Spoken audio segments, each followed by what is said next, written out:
අයිබෝවන් මම පිසිගත බාදරේ පිළිගන්නවා මම චාන්දනී වේරගම. ඉතින් අදත් ඔබට ගැටලු සහගත පාඩමක් නිරාකරණය කරලා දෙන්නයි හදන්නේ. ස්කර්ට්ස් වල සාමාන්‍යයෙන් රෙද් එක කපනකොට බෝඩර් එක යටට තියෙනකොට කොහොමද දැන් සාමාන්‍ය කෑලි සායක් වගේ කපනකොට කොහොමද ඒක අර බෝඩර් එක කැපිලා යන්නේ නැති විදිහට අපි සාය කොටස කපා ගන්න කියන එකත් එක්ක තව ඊට ඇතුළත් බොහෝ ගැටලු නිරාකරණය කරගන්න හැටි කියලා දෙන්න කියලා හිතුවා. පන්ති වල ළමයින්ටත් මේ ගැටලුව තියෙනවා. ඉතින් ඒගොල්ලන්ටත් එක්කම ඔබටත් මේ විශේෂ පාඩම කියලා දෙන්න කියලා අදහස් කළා. බලමු අපි මේක කොහොමද කරගන්නේ කියලා. ඉතින් මේකෙදි ස්කර්ට් වර්ග මම කියලා දෙනවා කිහිපයක්ම. ඒ අනුව ඔබට මේක බිස්නස් එකක් විදිහට කරගෙන යන්න හැකියාව ලැබෙනවා.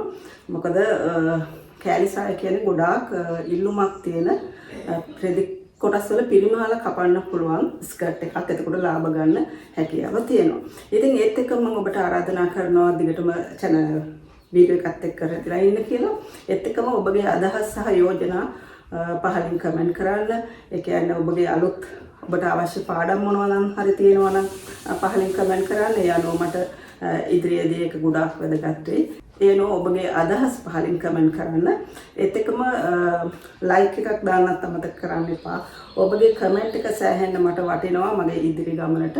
ඒත් එක්කම ඔබටත් ඒක වටිනවා ඔබට අවශ්‍ය දෙයක් ඉගෙන ගන්න. ඒකයි මම නැවත නැවත කිව්වේ. ඉතින් ඒ වගේම YouTube channel එක subscribe කරන්න. එතකොට මම දාන වීඩියෝ එසෙනින් ඔයගොල්ලන්ට බලා ගන්න හැකියාව තියෙනවා. එහෙමනම් ඉතින් අපි යමු පාඩමට. හොඳයි. අපි බලමු මේ ස්කර්ට් එකේ කොහොමද මිමි සකසගන්න කියලා. ගොඩක්ම සරලයි. අපි හිතමු මම උදාහරණයක් විදිහට ඉන මිම්ම 30ක් හැටියට ගන්නවා. ඉනවට 30ක්. අඟල් 30ක්. උස ගන්නවා මම 27ක්. සායේ උස 27ක්. මේක ඔබට වෙනස් කරගන්න හැකියාව තියෙනවා උස. මේ සඳහා මම යොදා ගන්න රෙදි කොටස අඟල් 45 පළල රෙදි කොටසක්. මම හිතුවා කෑලි 6 සාය කියලා දෙන්න ඉනට ඉලාස්ටික් එක දාලා මිමි හදාගන්නේ කොහොමද කියලා. ඒත් එක මම ඔබට දාන්නම් ඉතුරු කෑලි 4, කෑලි 8, කෑලි 10 සහ කෑලි 12 ස්කර්ට් කොහොමද සකසගන්නේ මිමි ටික කියලා. ඒක ඔයගොල්ලන්ට මෙන්න මේ විදිහට බලා ගන්න පුළුවන්.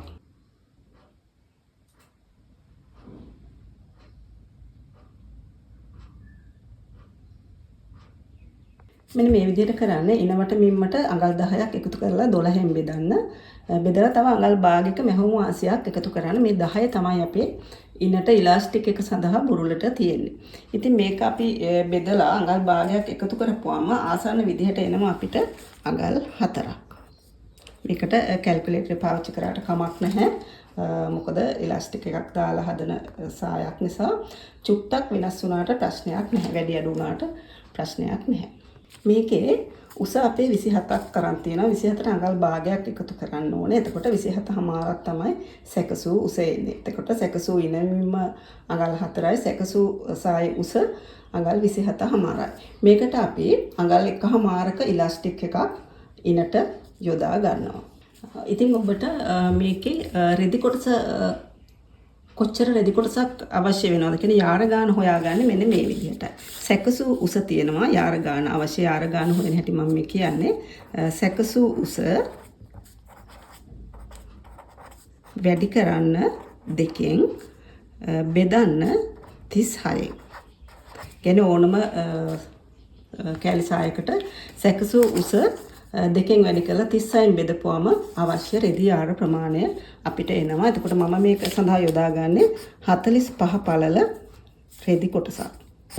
ඔබට පේනවා මම මෙතන ලියලා තියෙනවා ඉලාස්ටික් බෑන්ඩ් එක සඳහා අවශ්‍ය රෙදි කොටස කියලා මෙතන. එතකොට මේ රෙදි කොටසේ දිග ගන්නේ ඉනවට මිම්ම රෙදි කොටසේ දිග ගන්නවා අපි ඉනවට මිම්ම ඉන මිම්මට අඟලක් එකතු කරලා එන පිළිතුර දිග. ඒ කියන්නේ මේ රෙදි කොටසේ දිග. පළල ගන්නවා අපි අඟල් 4යි භාගයක් වගේ. රෙදි කොටසේ පළල. ඒක තමයි මම මේ රූප සටහනෙන් ඇඳලා තියෙන්නේ.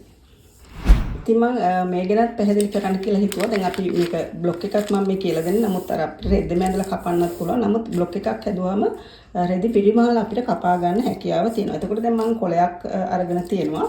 මේකේ කොලේ උස ගන්න අපි සැකසු උස වගේ ප්‍රමාණයක් තමයි උස ගන්න ඕනේ. පළල ගන්න අපි 45 පළලෙම ගන්නවා කිව්වේ. ඒක නිසා 45 3න් බෙදලා එන පිළිතුරට සමාන ප්‍රමාණයක්. ඒ කියන්නේ 15ක්. ඒ කියන්නේ 45 පළල ගන්න 45 පළල රෙද්ද ගන්න නම් තමයි අපි මේ 45 3න් බෙදන්නේ. 3න් බෙදන්නේ අපි කෑලි 6 සාය නිසා. හරි. කෑලි 8 සාය නම් අපි 45 4න් බෙදන්න ඕනේ. කෑලි 10 සාය නම් 45 බෙදන්න ඕනේ කෑලි සම වෙන 5. ඒ කියන්නේ මේ කොලේ ප්‍රමාණය බ්ලොක් එකේ කොලේ ප්‍රමාණය ගන්නවා නම් එහෙම ගන්න පුළුවන්. එතකොට දැන් මේකෙදි නැත්නම් අපිට සාමාන්‍ය කොලයක් දෙකට නමලා කරගන්නත් පුළුවන්. නමුත් කොලත් අහක යන නිසා මේ ප්‍රමාණය ගන්න කියලා තමයි මම මේ කියලා දෙන්නේ.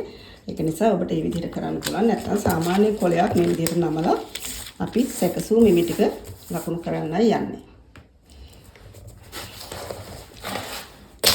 මුලින්ම රේඛාවක් අඳින්න. මෙතන ඉඳන් පහළට අපි සැකසූ උස ලකුණු කරගන්නවා. සැකසූ උස මගේ තියෙනවා 27.5ක්. මම එක සෙන්ටිමීටර වලින් පෙන්නන්න. සැකසූ උස මෙතන ඉඳන් පහළට ලකුණු කරනවා. 27.5ක්. මෙන්න මෙතනට එනවා. පස්සේ රේඛාවක් අඳිනවා. ඊපස්සේ අපි මෙතන ඉඳන් මෙහෙට ලකුණු කරන්නේ ඉනවට මිම්මට අඟල් 10ක් එකතු කරලා 12න් බෙදලා නැවත අඟල් භාගයක් එකතු කරලා එන මිම්ම ලකුණු කරලා දැන් අපි මෙතන ඉඳන් මේ කෙළවරට තමයි රේඛාව ඇඳ ගන්න ඕනේ. දැන් ඔබ හරි ප්‍රමාණය ගත්තේ නැහැ කියලා හිතන්නකෝ 45 පළල රෙද්දෙන් කරන්නේ බ්ලොක් එක හදන්නේ යන්නේ. එතකොට අපි කරන්න ඕනේ ළමයි මෙන්න මෙතනින් මෙහි ඉස්සරහට ලකුණු කරන්න 45 6න් බෙදලා එන උත්තරේ. එතකොට ඒත් හරි අර ඉස්සෙල්ලා මම කියලා දුන්න විදිය කරත් හරි. ඊට පස්සේ මෙතනින් අඟල් භාගයක් වගේ ඉහළට දාලා පොඩි හැඩයක් ගන්න. ඊට පස්සේ අපි මේ බ්ලොක් එක කපා ගන්නවා. එතකොට මේ කෑලි 6 සායට තමයි මම මේ බ්ලොක් එක හැදුවේ. කොට මේක පැහැදිලිද කියලා දැන් අපි රෙදි කොටස් වල තියෙනකොට මේ විදිහට තමයි තියාගන්න ඕනේ මේ. බලමු අපි. හොඳයි. ඔබ හිතන්න මේ සැකසූ උස වගේ රෙදි කොටසක් තමයි මම මේ අරන් තියෙන්නේ කියලා. මම කොලෙක්ට් කරලා තියෙන්නේ. එතකොට මේ පැත්තට තියෙන උස මේ පැත්තට තියෙන අඟල් 45. ඊට පස්සේ අපි මේක උස අතට මෙහෙම දෙකට නවා ගන්නවා. එතකොට දෙපැත්තට බලවාටි දෙක ගානේ තියෙනවා. ඊට පස්සේ රෙදි කොටස අල්පනිත වලින් රඳවා ගන්න. මම මේ දැන් කියලා දෙන්නේ මුකුත්ම සාමාන්‍යයෙන් පහළේ නම් ඉහළට යන මෝස්තර මුකුත් නැත්නම් අපිට මේ විදිහට කපා ගන්න පුළුවන්. ඒ කියන්නේ ඩොට් තියෙන රෙදි වර්ග, කොටු තියෙන රෙදි වර්ග, ඉරි තියෙන රෙදි වර්ග මේ මං කියලා දෙන විදිහට කපන්න පුළුවන්. ඊට පස්සේ මං කියලා දෙන්නම් යටට බෝඩර් එකක් එහෙම තියෙනවා නම් කොහොමද කපා ගන්නෙ කියලා. මේක අපි දැන් මෙහෙම මෙන්න මේ විදිහට තියෙනවා. ඉස්සෙල්ලම මෙන්න මේ විදිහට රෙදි කොටසට බ්ලොක් එක තියෙනවා. හරි? තියලා අපි මෙන්න මේ විදිහට අල්පෙනිති වලින් බ්ලොක් එක සඳවනවා. එතකොට මේ විදිහට ඇත්තටම ගොඩාක් රෙදි පිරිමැහෙනවා. අපිට කපා ගන්න පුළුවන් ගොඩක් රෙදි පිරිමැහෙන විදිහට. ඊට පස්සේ පුළුවන් අපිට මෙන්න මේ කොටස කපා ගන්න. ඊට කලින් මේ පැත්තටත් අල්පෙනිති දෙකක් ගහලා රෙදි කොටස හොඳින් රඳව ගන්න. ඊට පස්සේ පුළුවන් අපිට මෙන්න මේ ටික මෙහෙම කපා ගන්න. කපා ගන්නකොට හැම තිස්සෙම අපි මෙන්න මෙතන බ්ලොක් එක තියෙන පැත්ත මෙහෙම අල්ලගෙන දැන් හොඳින් මතක තියාගන්න මෙතන වාටිය මෙතන එන. දැන් ඉන උඩට වාටිය යටට මම තියලා තියෙනවා. අපි දැන් මේක මෙන්න මෙහෙම කැපුවා.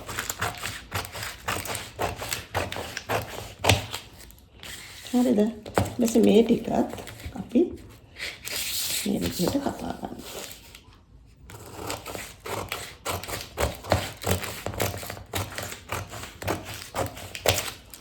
ඔන්න කැපුවා. ඊට පස්සේ දැන් මෙහෙම තිබ්බේ. දැන් අපි දැන් කරන්නේ මේ කපාගත්ත කොටස මේක උඩ පැත්තට තියෙනවා. මෙන්න මෙහෙම. පැහැදිලි ඇති. මෙහෙම තියලා අපි අල්පරිතියෙන් මේ විදි කොටස හදවනවා. දැන් අපි දෙසරයක් තියලා තියෙන්නේ බ්ලොක් එක. මේ ඉරටම වෙන්න තියාගන්න.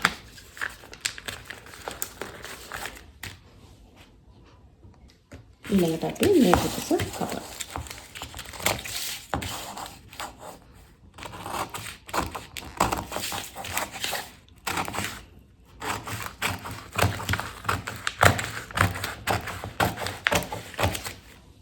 කැපුවා.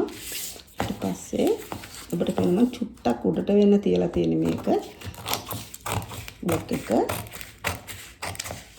දැන් අපි කොටස් කීයක් කැපුවද? හතරක් කපලා තියෙනවා. ඊට පස්සේ දැන් අපි මෙහෙම තියලානේ කැපුවේ. දැන් නැවත අපි මේක මුල් විදිහටම තියනවා.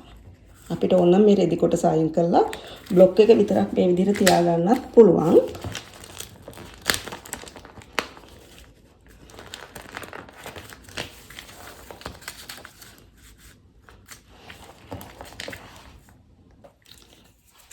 විදිහට තියලා නැවත අපි කොටසක් කපා ගන්නවා.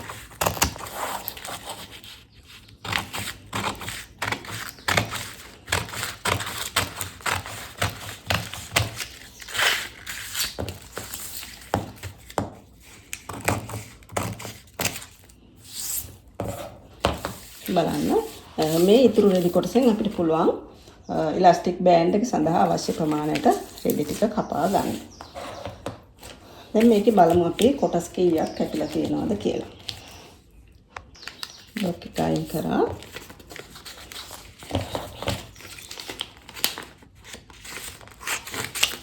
මෙතන 2යි, මෙතනත් 2යි, මෙතනත් 2යි. කියන්නේ කොටස් 6ම කැපිලා තියෙනවා. බලන්න මෙතන 3ක් තියෙනවා. ඊට පස්සේ තව කොටස් 3ක් තියෙනවා.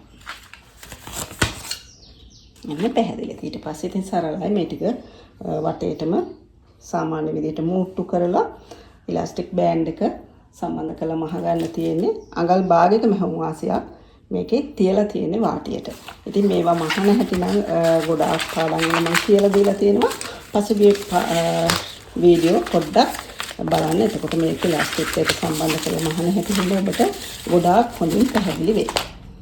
හොඳයි. ඊළඟට බලමු අපි බෝඩර් එකක් තියෙන රෙදි කොටසක කොහොමද මේ ස්කර්ට් එක මේ බෝඩර් එක කැපිලා යන්නේ නැති විදිහට හදාගන්නේ කියලා. බලන්නකො මේ විදිහට රෙදි කොටස නමා ගන්න. එතකොට උඩ බලවාටි දෙකක් තියෙනවා, යට බලවාටි දෙකක් තියෙනවා. ඊට පස්සේ අපි මේ කපාගත්ත බ්ලොක් එක මෙන්න මෙහෙම තියෙනවා. නේ? මෙහෙම තියන්න.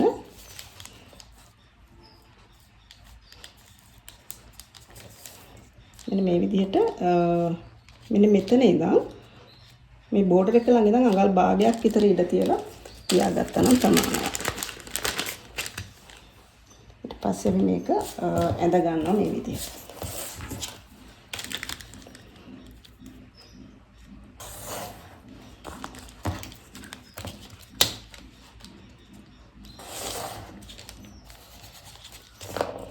ඊළඟට අපි මේක බෝඩර් එක ළඟට මේ ඇඳලා නැහැ මම කලින් නැවත අපි මේක මෙන්න මෙහෙම තියනවා නේ.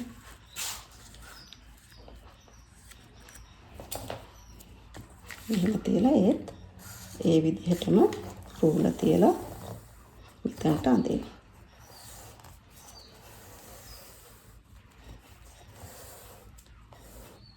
මෙහෙම ඇඳලා කොටස් දෙකයි අයිතනිතරේ රඳවලා අඳින්න. එතකොට මේක එහාට මෙහාට යන්නේ නැහැ. මේ බ්ලොක් එක මේ විදිහට තියාගන්න.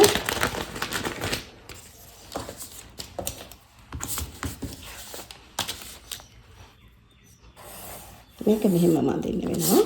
මෙහෙටම පස්සේ මේ කොටස මෙහෙම පැහැදිලි ඇති. ඔය විදිහට තමයි දැන් කොටස් තුන තියෙන්නේ. බලන්න මෙන්න මේ විදිහට තියෙන්නේ. එතකොට අපි මේ ගහපු සමහරවිට මේ ඇඳපු රේඛාව ඉදිරියට අඟල් භාගයක මහුම් වාසි තියාගන්න ඕනේ. තියාගෙන අපිට පුළුවන් මේ විදිහට රෙදි කොටස කපා ගන්න. එතකොට මේ පැත්තට අඟල් භාගයක් තියලා තියෙන්නේ.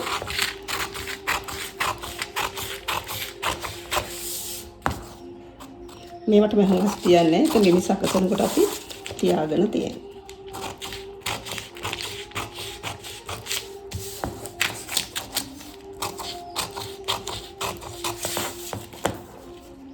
බලන්න මේ විදිහට තියෙන්නේ. අපි අල්පනිති ගලවලා බලමු.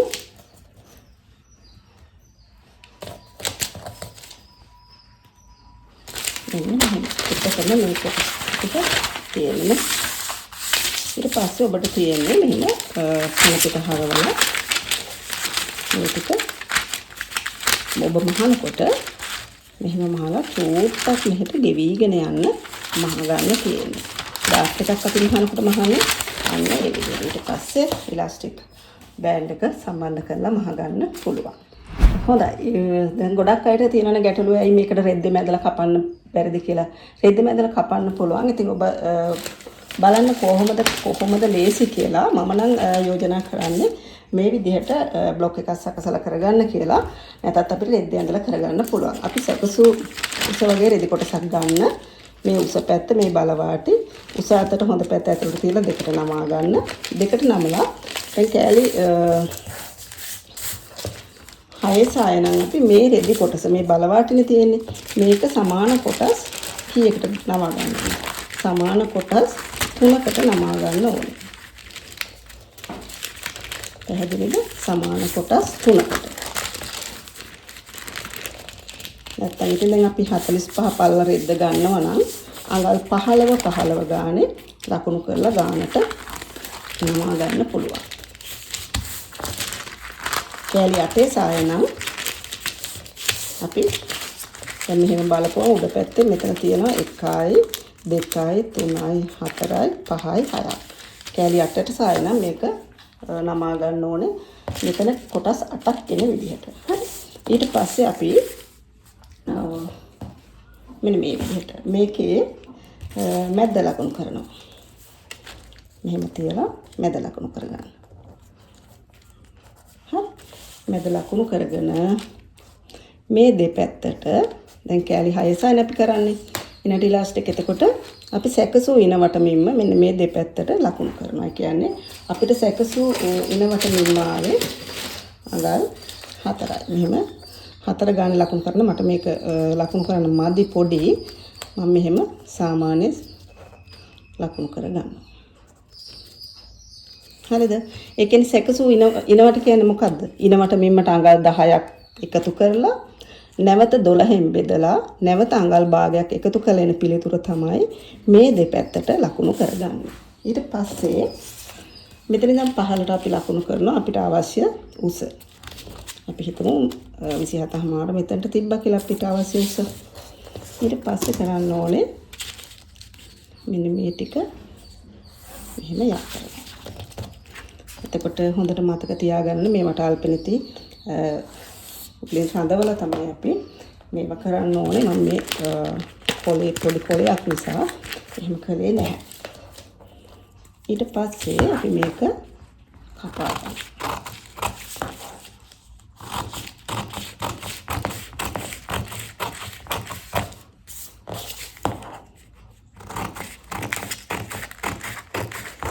එතකොට ඔබට පේනවා මේ කැපිලා චූටි කෑලි අයින් වෙනවා. එතකොට දැන් අපි බ්ලොක් එක තිබ්බනම් ළමයි මේ සියලුම කොටස් ටික එක පැත්තකින් ගානට අයින් වෙනවා. එතකොට අපිට ඒ රෙදි කොටස වෙනත් දෙයකට යොදා ගන්න පුළුවන්. ඊට පස්සේ අපි මෙතන නැමි තුනක් තියෙනවා. ඒ නැමි තුන මේ විදිහට කපා ගන්න.